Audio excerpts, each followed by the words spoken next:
সালাম বিনিময় করবেন। আমাদের সকলের প্রিয় ডক্টর ফয়জুল ভাইকে এই মুহূর্তে সালাম বিনিময় করার জন্য অনুরোধ করছি।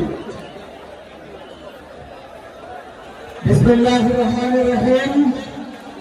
আজকের ঐতিহাসিক এই তাফসীরুল কোরআন মাহফিলের প্রধান আকর্ষণ জননিন্দিত ইসলামিক স্কলার, বিশ্ব বরেণ্য আলমীদ্বীন, বাংলাদেশের যুব সমাজের অহংকার ডক্টর মিজানুর রহমান আজাদী আজকের এই মাহফিল পরিচালনার যে দায়িত্ব রয়েছেন।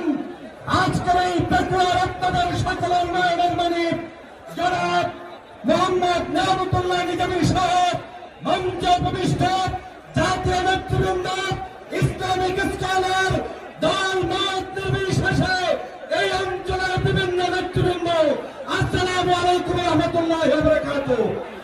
আজকের এই পেকুয়াবাসীকে